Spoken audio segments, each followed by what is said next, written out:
کہ جو موجودہ فلسطین ہے، جس میں مغربی پٹی ہے، جسے ویسٹ بینک کہا جاتا ہے، اور جو غزہ کا علاقہ ہے، یہ سب اسرائیل کا حصہ ہو، اور اسی طرح سے شام بھی اور عراق بھی، سعودی عرب کے شمال کے حصے اور مصر کے حصے، یہ بھی ایک طرح سے اسرائیل کے زیر اثر ہوں، جسے گریٹر اسرائیل کہا جاتا ہے۔ تو گریٹر اسرائیل کا ہونا اور تھرڈ ٹیمپل کا تعمیر ہونا، یہ یہودیوں کے خواب کا حصہ ہے، یہ یہودیوں کے نظریے کا حصہ ہے، اور یہودی اس کے لیے دن رات ایک کر رہے ہیں۔ لیکن دوسری طرف سے ناظر کرام، مسلمان خواب غفلت میں ہیں، اور مسلمانوں کی جو حکومتیں ہیں اسلامی ممالک کے اندر ہے، وہ اپنے اندرونی مسائل کے اندر، داخلی مسائل کے اندر الجھی ہوئی ہیں، جو قابل افسوس بات ہے۔ روزانہ ہم خبریں دیکھتے ہیں، روزانہ خبریں آ رہی ہیں کہ مسجد اقصیٰ کے اندر یہودی مسلمانوں پر حملہ کر رہے ہیں، اور یہودی فلسطینیوں کو گولیاں مار کر شہید کر رہے ہیں۔ یہی حال کشمیر کے اندر ہو رہا ہے، لیکن آواز نہیں اٹھ رہی ہے۔ اس لیے ناظرین کرام، اب لوگوں کی توقعیں، فلسطینی مسلمانوں کی توقعیں،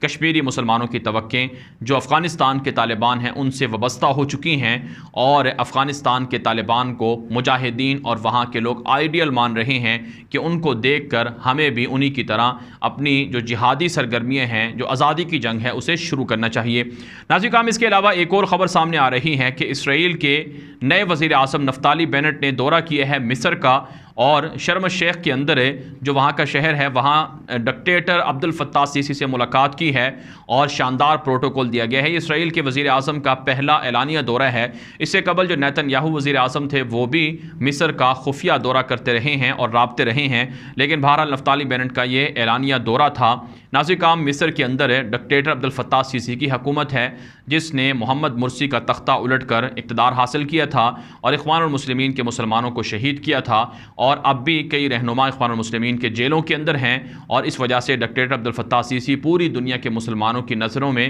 ایک مجرم اور ایک ڈکٹیٹر اور ایک قاتل شخص ہیں، اور آپ جانتے ہیں ایسے شخص سے فلسطینی مسلمانوں کو بھی کوئی خیر کی توقع نہیں ہے۔ نفتالی بینٹ کا دورہ مصر دراصل یہ مزید اسرائیل اور مصر کے تعلقات کو پروموٹ کرنے، ان کے درمیان تجارت کو بڑھانے، اور مسجد اقصیٰ اور فلسطین سے مسلمانوں کو بے دخل کرنے کے حوالے سے سامنے آیا ہے۔ اس لیے مسلمانوں کو اس حوالے سے بھی جاگنا چاہیے۔ ناظرین کرام، ایک اور خبر اب بات کر لیتے ہیں، ایک اور خبر کی جو عراق اور ایران سے متعلق ہے۔ ایک خبر سامنے آ رہی ہے کہ عراق نے ایرانیوں کے لیے ویزے بند کر دیے ہیں، کیونکہ عراق کی سڑکوں پر لوگوں کا احتجاج زور پکڑ رہا ہے کہ ایران ہمارے ملک کے وسائل کو لوٹ رہا ہے، اور ایران ہمارے ملک کے داخلی معاملات کے اندر دخل اندازی کر رہا ہے، سلامتی کے لیے خطرہ ہے۔ لہٰذا ایران کے لوگوں کو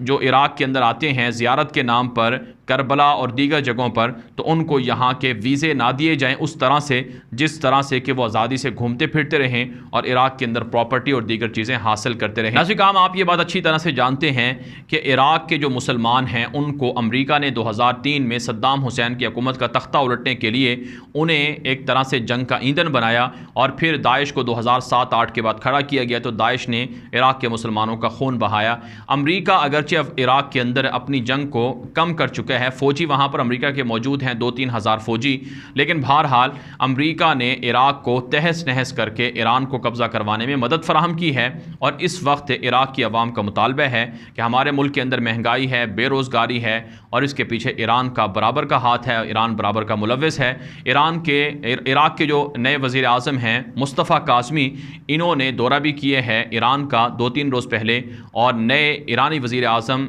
جن کا نام ابراہیم رئیسی ہے ان سے ملاقات بھی کی ہے، لیکن عراق کی جو عوام ہے وہ یہ بات کہہ رہی ہے کہ عراق کے اندر سے ایران کو نکالنا چاہیے، ان کو ہمارے معاملات کے اندر مداخلت کرنے کی اجازت نہیں دینی چاہیے۔ ناظرین کرام، ایران کے حوالے سے یہ بات مشہور ہے کہ ایران شام کے اندر، عراق کے اندر، یمن کے اندر اور لبنان کے اندر پراکسی وار اور مداخلت کر رہا ہے، جس کی وجہ سے وہاں کے لوگوں کو بہت سے مسائل کا سامنا ہے، خانہ جنگی کا سامنا ہے، اور اب عراق کے اندر سنی مسلمان سڑکوں پر نکل کر احتجاج کر رہے ہیں، اور شام کے اندر بھی مسلمانوں کا یہی مطالبہ ہے کہ ڈکٹیٹر بشار کی حمایت بھی ایران کرتا ہے، جس کی وجہ سے شام اور عراق کے اندر مسلمانوں کا خون بہایا جا رہا ہے۔ لہٰذا عراق کو مداخلت بند کر دینی چاہیے، یہ خبر سامنے آ رہی نہیں ہے۔ دوسری طرف سے آپ جانتے ہیں کہ ایران مطالبہ کرتا ہے طالبان سے کہ وہ ایک انکلوسیو گورنمنٹ بنائیں، اپنی حکومت کے اندر اہل تشیع مسلک کے لوگوں کو شامل کریں، اور طالبان نے